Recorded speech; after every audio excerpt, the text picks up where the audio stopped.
जल्दी आओ आओ आओ।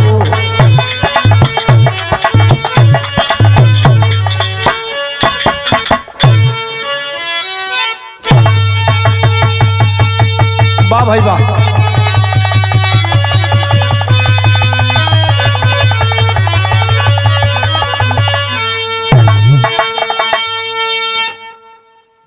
आदरणीय आप बड़े भैया ओपी भैया के चैनल पर एक बिरहा हम गावे जाते दुर्गा की उत्पत्ति, और हमें आशा नहीं पूर्ण विश्वास है कि आप लोग को पसंद होगा भैया।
खेल जिसका जमीन से गगन तक हुआ, अरे पूजते देवदानव सदा शक्ति को।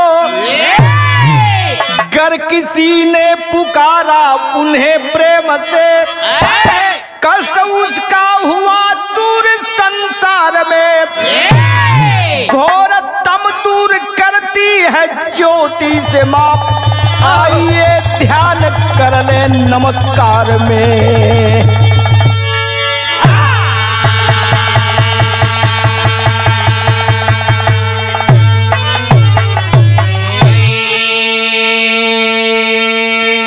सज्जनों, बिहारी लाल राजभर का कहनाम है, अरे समर्पण हो के देख लो, समर्पण हो के देख लो बाबू। माता आदि शक्ति आप पर खुशहाल रहेगी। एक ठे तर्ज आल बड़े भैया,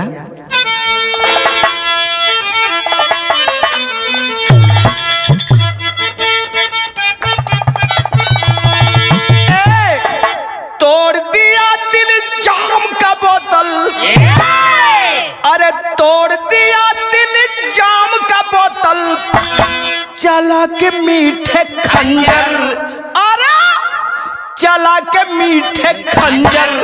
नजरों में तेरे जानम है प्यार का समंदर।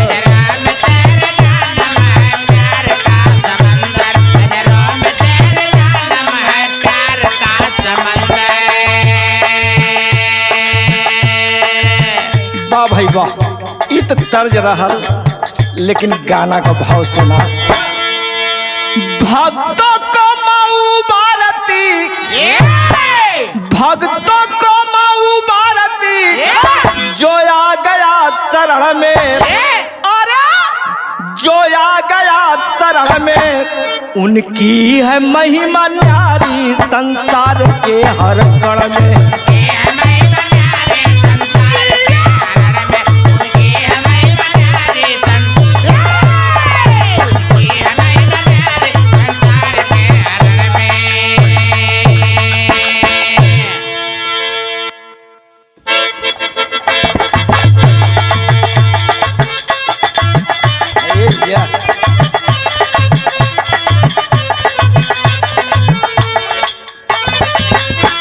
जब जब बढ़ा है पाप माँ धारा पे आई है, मार पापियों को माँ धर्म बचाई है।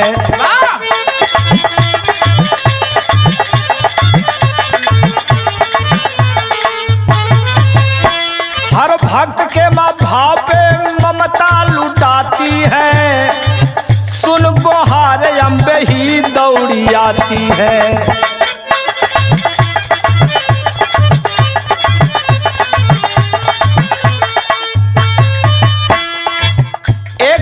महिषासुर सुरपति लुलाया है, बना है स्वर्ग स्वामी उन्हें मार भगाया है।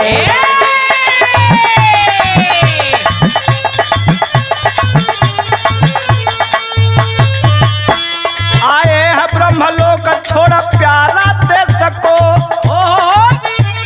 आए हैं ब्रह्मलोक छोड़ प्यारा देश को, रोकर बताए विधि से पापी के ठेस को।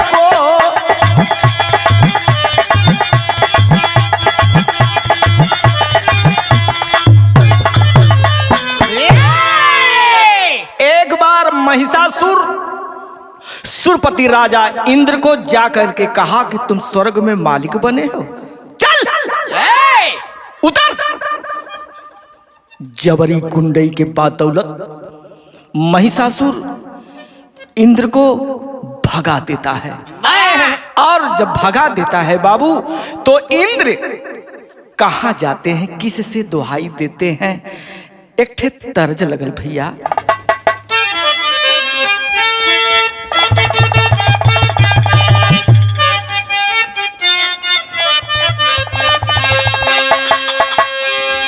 जवाब है बाप। अरे बड़ा की कोतिलिया मरलस, बड़ा की कोतिलिया मरलस, तनवा की पतिया पतिया रोई रोई ना, पतिया रोई रोई ना, लिखवा राजमतिया पतिया रोई रोई ना।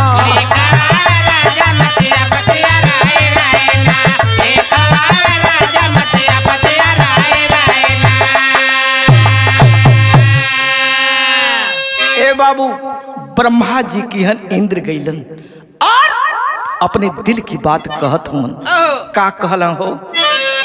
अरे धार में नवरिया हमारी, धार में नवरिया हमारी, पापी डुबावता सतावता, लूटी धर्म की गठरिया दुखावता,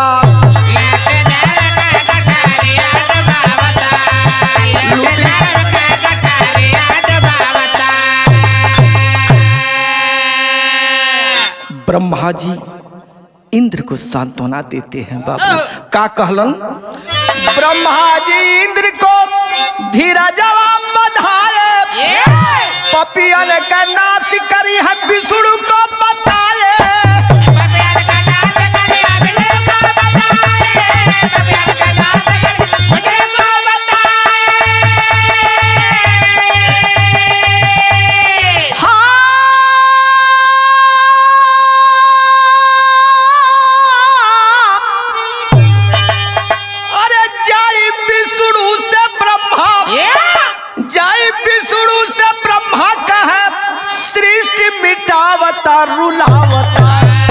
महिषासुर बल करिया सतावता,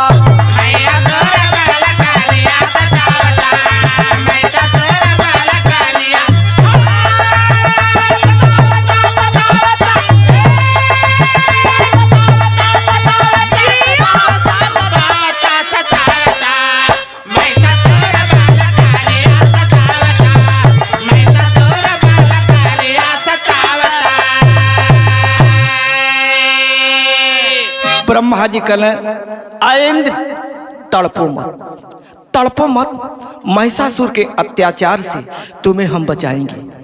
ए बाबू ब्रह्मा जी कैलन का जाकर के विष्णु भगवान से कहना हो। ए गुलाब भैया एक ठे तर्ज आ गल हो।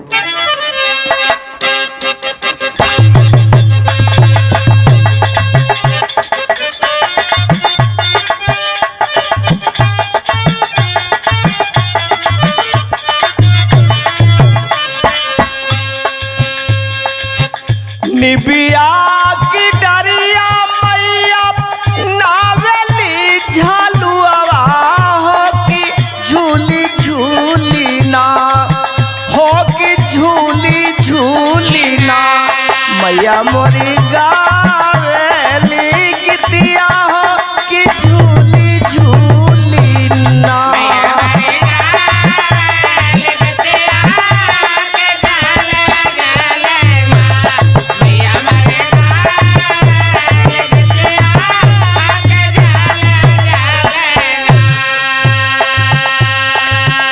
झूलता झलुआ मैया लागली पियसिया हो कि झूली झूली ना हो कि झूली झूली ना मालिना पानिया पियब तू हो कि झूली झूली ना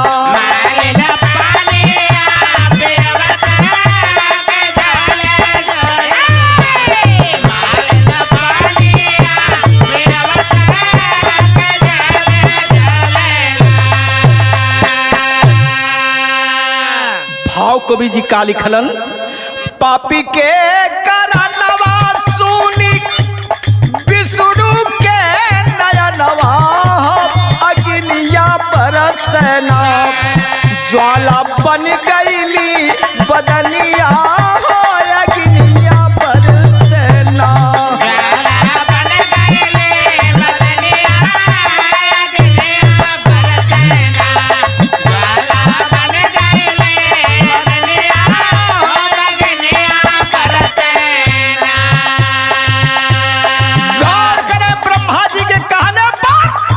भगवान विष्णु के नयन से एक ज्योति निकलती है बाबू और निकला न ज्योति एक हार के बदनवा अग्निया बरसना चपला चमक भर गगनवा अग्निया बरसनो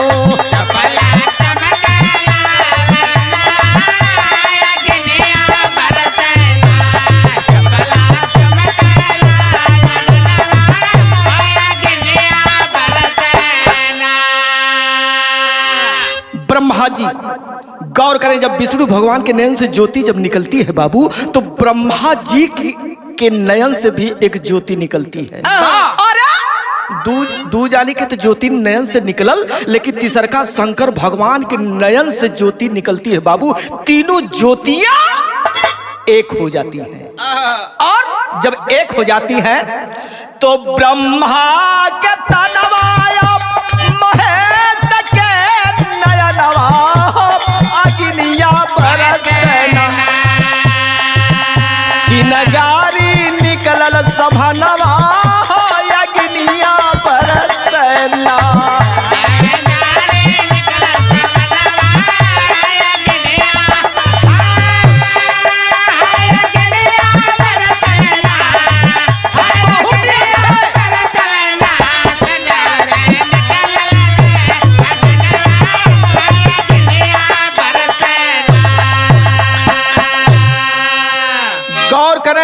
ब्रह्मा विष्णु शंकर तीनों की ज्योति तीनों देवताओं की ज्योति जब एक होती है तो किसका जन्म हुआ बाबूजी?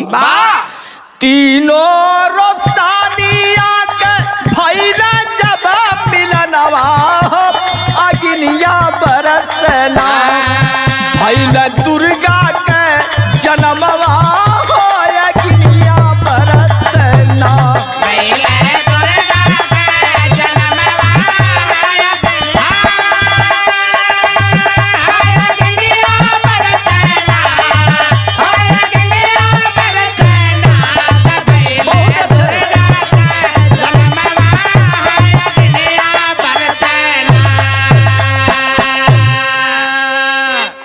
गौर करें मेरे दोस्तों, तीनों ब्रह्मा विष्णु शंकर की ज्योति जब एक होती है तो दुर्गा की उत्पत्ति हो जाती है।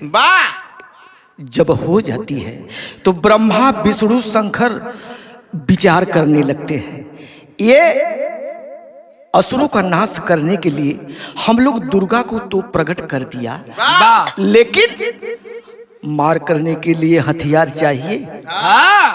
का कैले लोग ए गुलाब भैया एक ठे तर्ज लगल,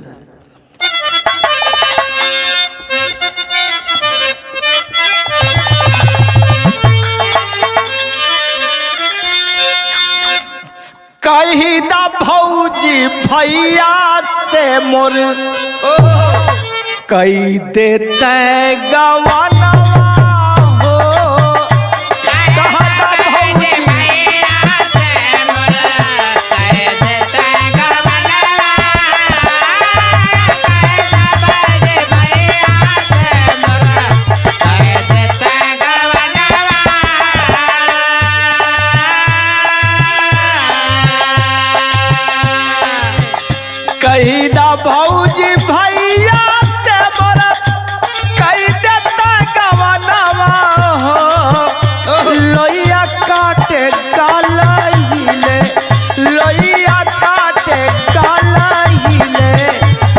बेलत का जो बनवा हो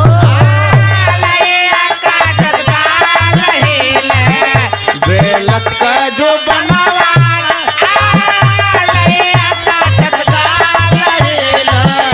बेलत का जो बनावा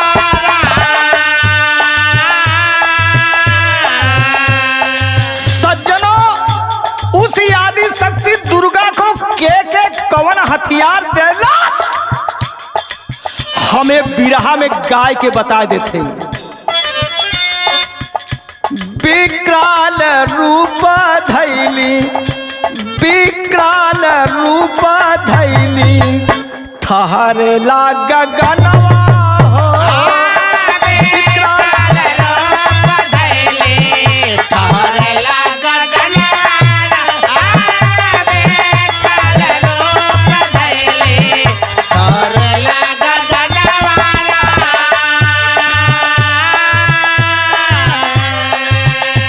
विकराल रूप धैली ठहरे लाग गगनवा हो। असुरन के नाश बदे, असुरन के नाश बदे लिहली जनमवा हो।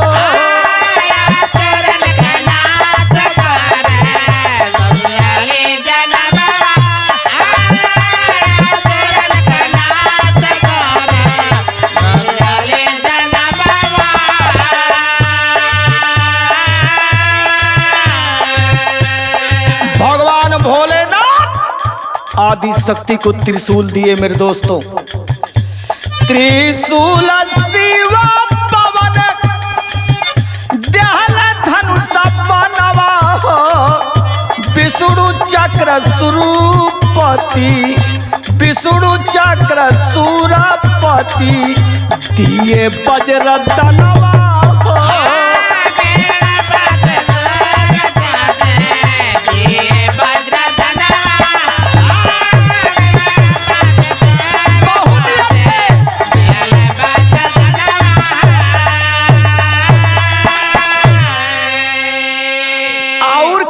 का देहलस वरुण शंख अग्नि कैली, वरुण शंख अग्नि कैली शक्ति प्रदनवा हो।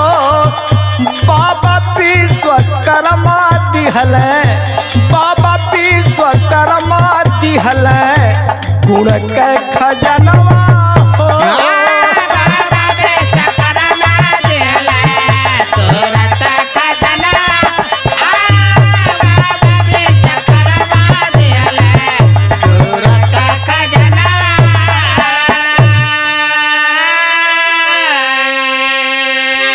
गौर करें मेरे दोस्तों, ब्रह्मा जी कमंडल देहले, कवच हिमालय दान में देता है।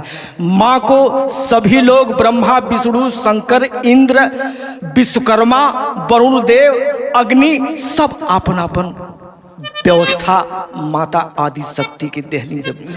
जब हाथ में त्रिशूल तलवार माता को जब देते हैं लोग मेरे दोस्तों, तो टेरी में कभी भाव लिखलन का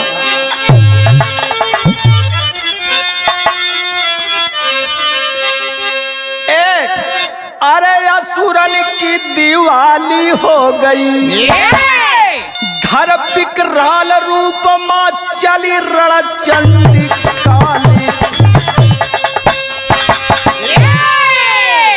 कर कृपाण कर में कुठार कड़कड़ा उठी माता अविचल।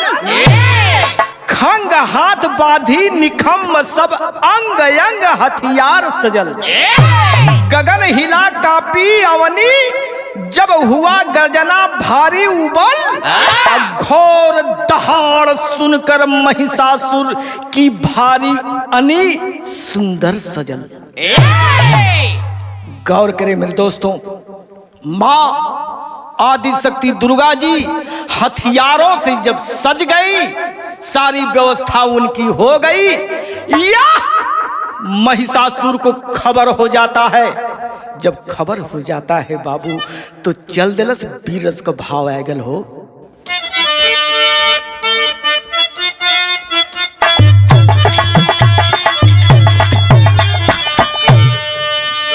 हम गवनवा नहीं जात, हम गवनवा नहीं जात, नहीं नहीं प्रीत लगल यही रनवा, नहीं नहीं प्रीत लगल यही रनवा, हम गवनवा नहीं जात। मैंने प्रीत लगल यही रनवा, हम गवनवा नहीं जात, मैंने प्रीत लगल यही रनवा, हम गवनवा नहीं जात। अब सही है। गाना का भाव में कवि जी का लिखलन, ए छोड़ी जाला या सनवाना, छोड़ी जाला या सनवाना, गरजा स्वर्ग लोक से दानो, गरजा स्वर्ग लोक से दानो, छोड़ी जाला या सनवाना। गरजा स्वर्ग लोक से दाना, चालीस साला से गदाना, गरजा स्वर्ग लोक से दाना, चालीस साला से गदाना।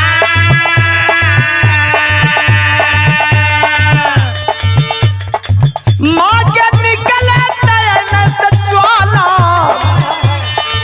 हाथ चली समर ले भाला,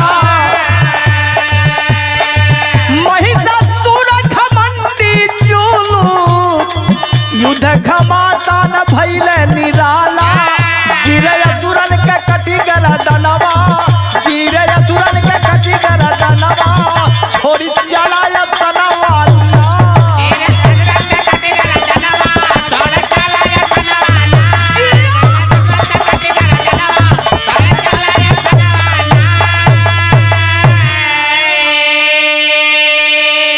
गौर करें मेरे दोस्तों, महिषासुर जब आया, माता का विकराल रूप देख करके मेरे दोस्तों, माता का विकराल रूप, रणचंडी का रूप उसी समय होता है। कवि जी भाव का लिखन है पापट की लाइन में बड़े भैया।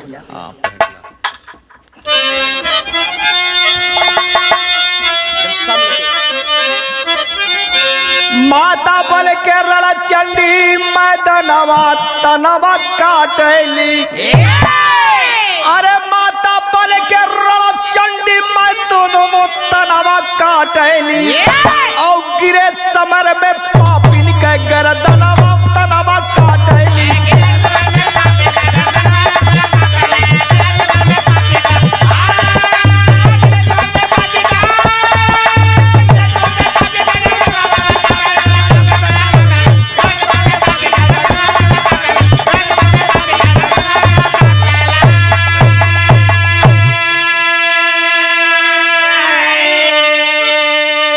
भगी असुरन की टोली देखा, महिषासुर घबराया हो, ले कुठार धार पे पापी, तब माँ से लड़ने आया हो, हुआ युद्ध भारी मचल तूफानवा तनवा काटली, अरे लहू से भरल रण क्षेत्र मैदानवा तनवा काटली।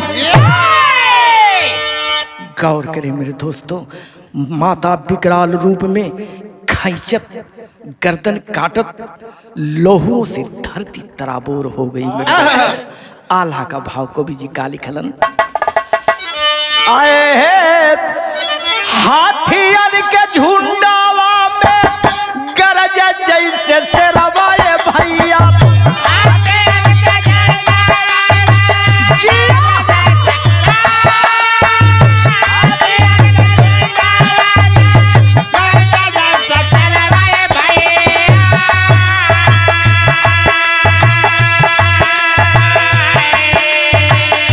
भेड़ियन में कूद जाला जैसे हो हुरार,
उठारो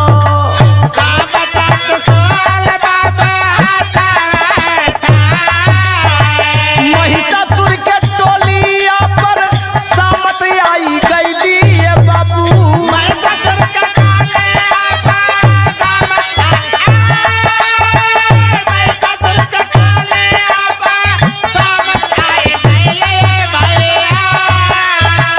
लाखों मरली दुर्गा लाखों से रावा चूझारो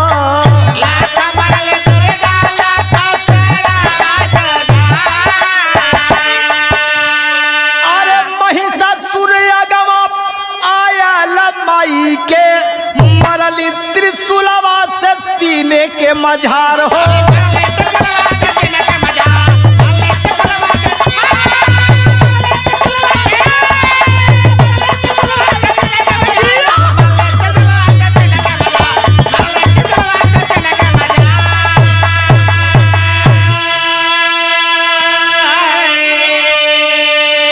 धन हऊ माई तोहरी महिमा अपरंपार है मेरे दोस्तों। दुर्गा पूजा स्थल पर जाकर के देखिएगा माँ अपने हाथों से त्रिशूल महिषासुर के सीने में लगा है बाबू। गौर करें खड़ी आ गई भैया कैसे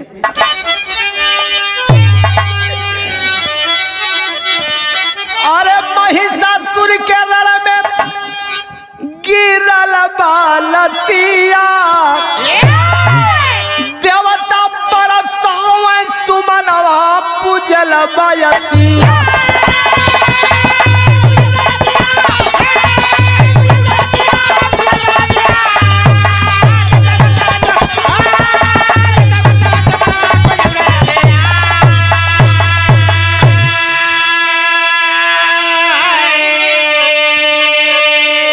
जब जब पाप बढ़ल धरती पे माँ लहली अवतार आज पूजवली भक्तन के असुरन के मारत ये के जान जगत जहनवा पूजल बयसिया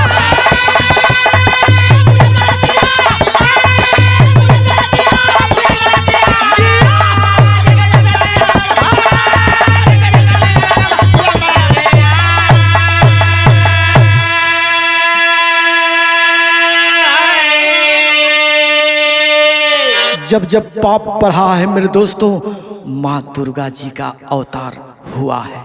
अंतिम लाइन में गायक कवि का परिचय है।